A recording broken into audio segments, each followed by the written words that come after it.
একটি বছর পরে আবার ফিরে আসছে মাহে রমজান।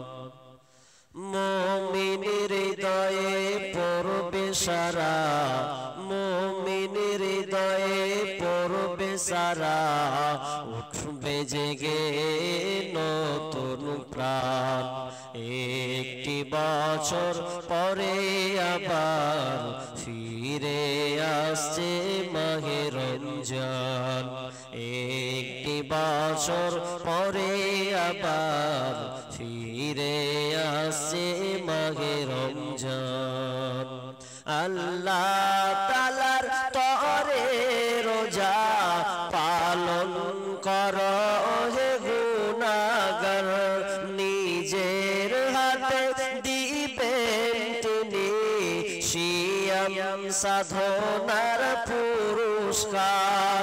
আল্লাহ তাআলার তরে রোজা পালন করো হে গুনাহগার, নিজের হাতে দিবেন তিনি সিয়াম সাধনার পুরস্কার। রমজানের রোজা পালন আল্লাহ তাআলার ফরমান। একটি বছর পরে আবার ফিরে আসছে মাহে রমজান। একটি বছর পরে আবার ফিরে আসছে মাহে রমজান। রমজানেরই মাসে প্রভু সত্য পথে গর্ব জীবন, বিপদ আপদ থাকবে না যে ঠিক মতো হয় যদি রোজা পালন। রমজানের মাসে প্রভু সত্য পথে গর্ব জীবন, বিপদ আপদ থাকবে না যে ঠিক মতো হয় যদি রোজা পালন। রমজান সে তো ঢাল স্বরূপ হৃদয় ভরিয়ে গাও তারি গান। রমজান সে তো ঢাল স্বরূপ হৃদয় ভরিয়ে গাও তারি গান। একটি বছর পরে আবার ফিরে আসছে মাহে রমজান। মুমিনের হৃদয়ে পড়বে সারা, মুমিনের হৃদয়ে পড়বে সারা, উঠল জেগে নতুন প্রাণ। একটি বছর পরে আবার ফিরে আসছে মাহে রমজান। একটি বছর পরে আবার ফিরে আসছে মাহে রমজান। উপস্থিত সম্মানীয় সুযোগ্য আজকের এই জলসার স্বনামধন্য সভাপতি, মঞ্চে উপবিষ্ট ওলামায়ে কেরাম, দূরদূরান্ত থেকে আগত সম্মানীয় অতিথিবৃন্দ, আমার সম্মুখে বসে থাকা ছোট বড় দিনদার ইমানদার মুমিন ভাই সকল ও পর্দার অন্তরালের প্রজেক্টের মাধ্যমে দেখনেওয়ালি সম্মানিতা মা ও বোনেরা, প্রথমে সেই মহান মুনিবের দরবারে প্রশংসা করি যে মহান মুনিব আমাদেরকে একটি মসজিদ কেন্দ্রিক আয়োজিত মাহফিলে কোরআন ও হাদিসের আলোচনা শোনার ও আমল করার যে একটি সুযোগ তিনি আমাদের দিয়েছেন, সে আল্লাহ সুবহানাহু ওয়া তাআলার প্রশংসা জ্ঞাপন করি, বলি আলহামদুলিল্লাহ। অতঃপর শান্তি বর্ষিত হোক সকল নবীদের উপর, বিশেষ করে আমাদের শেষ নবী জনাবে মুহাম্মদুর রাসূলুল্লাহ, আমরা সবাই বলি সাল্লাল্লাহু আলাইহি ওয়াসাল্লাম। আমি আপনাদের সম্মুখে মহাগ্রন্থ আল কোরআন থেকে দুইটি একটি সূরা থেকে দুইটি আয়াত পরিবেশন করেছি। এবং একখানা হাদিসে নববী পাঠ করেছি। এই আয়াত ও হাদিসকে সামনে রেখে আজকে আমার সংক্ষিপ্ত আলোচনা রমজান মাসের গুরুত্ব এবং ফজিলত। সময় অনেক দরকার, কিন্তু দুইটা সাবজেক্ট আমাকে আলোচনা করতে হবে। এক কিছুক্ষণ আপনাদের সিয়াম সম্পর্কে আলোচনা করব, আর যে মেইনলি যে কাজ আজকে আমরা এই মসজিদের জন্য জলসা করেছি এই দিকে লক্ষ্য রেখে কিছু কথা বলবো ইনশাআল্লাহুল আজিজ।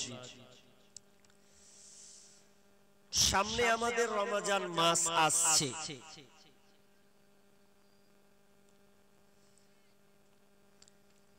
আতাকুম শাহরু রমাদান, রমজান মাস সমাগত, সামনে আগত মানে আসছে।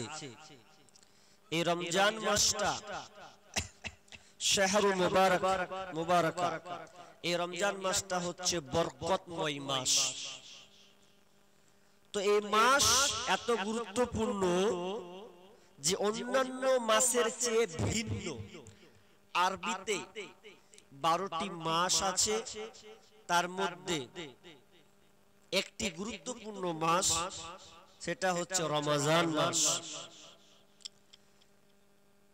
আমরা এই রমজান মাসে সিয়াম রাখবো ইনশাআল্লাহ, অনেকে নিয়ত করেছি। কারণ এই সিয়ামটা ফরজ একটা ইবাদত, এটা ফরজ। ইসলামের খুঁটি স্তম্ভ আছে, সেটা হচ্ছে 5টি। আল বুনিয়াল ইসলাম ওয়ালা খামস, শাহাদাতি আল্লা ইলাহা ইল্লাল্লাহ ওয়া আন্না মুহাম্মাদার রাসূলুল্লাহ ওয়া ইকামিস সালাহ ওয়া ইতাইজ যাকাহ ওয়াল হজ্জি ওয়া শাওমি রমাদান। এই 5টা হচ্ছে ইসলামের খুঁটি স্তম্ভ। তার মধ্যে আমরা যেটা নিয়ে আলোচনা করব সেটা হচ্ছে সিয়াম। সিয়াম বা রোজা যেটাকে আমরা বলি, এই রোজাটা অ্যাকচুয়ালি এটা ফার্সি শব্দ। এর আরবি এক বচন হচ্ছে সওম, বহু বচন হচ্ছে সিয়াম, মানে কোনো কিছু থেকে বিরত থাকা। সিয়াম কাকে বলে, এর আবিধানিক অর্থ কি আপনাকে সোজাভাবে বুঝতে হবে যে প্রাপ্ত বয়স্ক নর এবং নারী সুবে সাদিক থেকে নিয়ে সূর্যাস্ত পূর্ব পর্যন্ত খাওয়া পান করা, যৌন সঙ্গম এবং অশ্লীলতা থেকে দূরে থাকার নাম, বিরত থাকার নাম হচ্ছে সিয়াম। তাহলে সিয়াম খুবই গুরুত্বপূর্ণ। সিয়াম কেন এত গুরুত্বপূর্ণ মাস, এটা আমাদেরকে আগে জানতে হবে। আল্লাহ এই সিয়ামকে কেন নাজিল করলেন, কি ফায়দা আছে, এই কয়েকটি আমরা বিষয় আমরা সংক্ষেপে ইনশাআল্লাহ জানার চেষ্টা করব, যাতে আপনার দিল আগ্রহিতা, তার ঈমানি জজবাটা যেন আপনার আরো প্রফুল্লতা হয়, বেড়ে ওঠে। আল্লাহ সুবহানাহু ওয়া তাআলা এই সিয়াম সম্পর্কে কি বলছেন আমরা একটু লক্ষ্য করি। বিসমিল্লাহির রহমানির রহিম। ইয়া আইয়ুহাল্লাযীনা আমানু কুতিবা আলাইকুমুস সিয়াম কামা কুতিবা আলাল্লাযীনা মিন ক্বাবলিকুম লাআল্লাকুম তাত্তাকুন।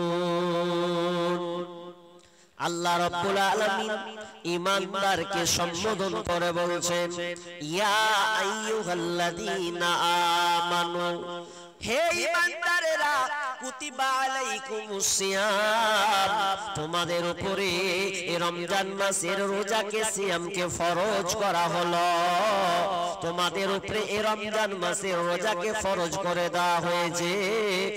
কুতিবা আলাইকুমুস সিয়াম কামা কুতিবা আলাল্লাযীনা মিন ক্বাবলিকুম, এবং তোমাদের পূর্ববর্তী যারা, তোমাদের যারা চলে গেছেন তাদের উপরে রমজান মাসের রোজা ফরজ ছিল।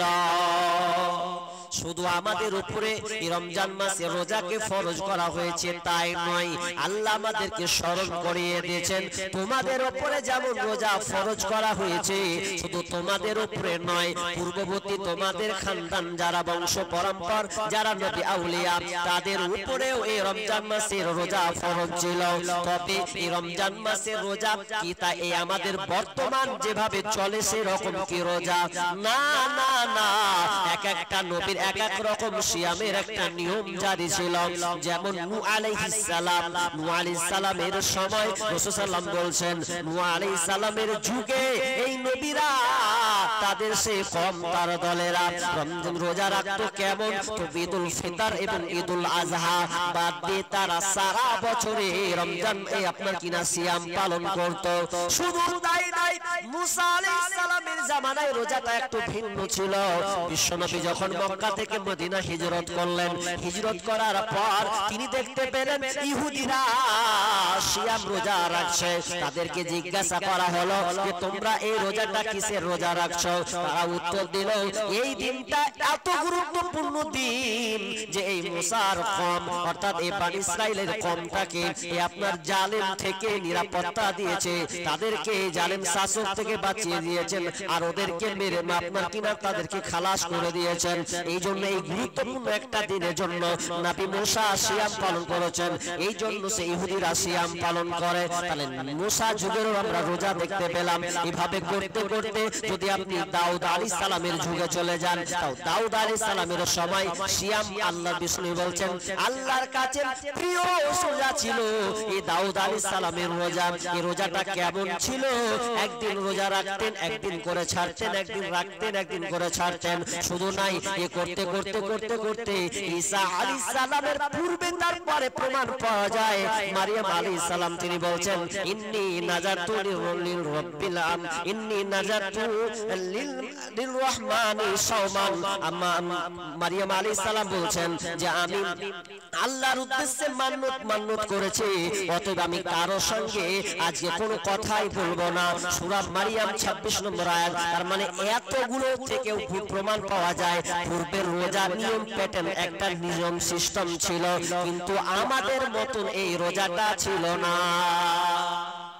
শুধু তাই নয়, তার চেয়ে আরো কঠিন ছিল। দ্বিতীয় হিজরিতে এই রমজান মাসের রোজা ফরজ হলো দ্বিতীয় হিজরিতে, কিন্তু তার পূর্বে যে রোজাগুলো ছিল খুবই জটিল এবং রোজা হলো তারপর রোজা হয়েছে খুবই জটিল। কেমন জটিল? প্রমাণ পাওয়া যায় যে মাগরিবে রোজা ধরবে বা রাত্রে রোজা ধরবে, এই মাগরিব থেকে নিয়ে এশার মানে মধ্যেকার সময়টা এই সময়ে খাওয়া দাওয়া করে নিল, ব্যাস ঝামেলা শেষ। এবার তারপর দিন যখন রোজা ভাঙবে বা ইফতার করবে, তো ইফতার করার সময় ও খাবার খেতে হবে, তা ভাঙতে হবে। এখন যদি ওই লোকটা খাবার যদি না খেয়ে যদি কোনো রকম যদি ঢুলে যায়, ঘুমিয়ে যায়, তাহলে ওকে আর কিছু খেতে হবে না, ও খেতে পাবে না। আবার ওকে পুরোনাই আবার ওকে একটা দিন রোজা রাখতে হবে। কত ঝামেলা, খুবই কষ্ট ছিল। কিন্তু আমাদের জন্য আল্লাহর রাসূল তিনি আমাদের জন্য সহজ করে দিয়েছেন। 12 ঘন্টা আমরা এই রোজাটাকে রাখি খুব সহজ। তাহলে আমরা অত্র আয়াত থেকে বুঝতে পারলাম যে শুধু আমাদের উপরে ফরজ ছিল না, পূর্ববর্তী লোকদের উপরে ফরজ ছিল। কেন? আল্লাহ বলছেন লাআল্লাকুম তাত্তাকুন, আমি তোমাদেরকে আল্লাহ ভীরু বানাবো, তোমরা মুত্তাকি হবে, তাকওয়াবান হবে। এই জন্য আমি তোমাদের উপরে রমজান মাসের রোজাকে ফরজ করে দিলাম। তাহলে রমজান মাসে রোজা আমাদেরকে ধরতেই হবে, কোনো বাহানা কিন্তু আমাদের চলবে না। এখনকার লোক দেখবেন, কিছু লোক আছে দেখবেন এই যে রমজান মাস আর কটা দিন বাকি আছে, এখন থেকে লোক ওকে বলতে হবে না, ও দিন গুনবে কদিন আছে হে, আর যেদিন হয়ে গেল ওর অ্যাপেন্ডিসাইটিস শুরু হয়ে গেল, মানে কি ও রোজা রাখবে না, সেই গুণে মানে একদম একেবারে রোগী হয়ে গেল, বাহানা কাটাবে। এখন পাথর, খুব পাথর আছে পেটে, রোজা রাখতে পারবো না, ডাক্তারে মানা করেছে, কি আর বাহানা। কায় একবারে একখানি করে চাঁদিতে তেল মাখ বেঁধে বলবে ব্যারাম। কি হলো চাচা? বলছে ব্যারাম হয়ে গেছি। কেন? যে সামনে রোজা আসছে ওই জন্য ব্যারাম। রোজা রাখবে না। অনেক লোক আছে স্ত্রীকে আগে বলছে ভাত দে, লাগা দুয়ার, ভাত খুল। এখন স্বামীর মেয়ের বাঁচার লেগে ওকে ভাত খুলতে হবে, কিছু করার নাই। এখন খায়ও বসে বসে। আপনাদের এলাকায় এদিকে নাই, আমাদের বাড়ির পাশে এরকম আছে, ওর স্বামী ওর স্ত্রীকে বলছে ভাত দে না তো থোত না উড়িয়ে দেবো, ভাত দে। এখন কি করবে? স্বামীর মেয়ের কত সহ্য করবে? ভাত খুলে দিতে হচ্ছে। এখন রোজার দিনও ভাত হারাম খাচ্ছে, শুনেলেন?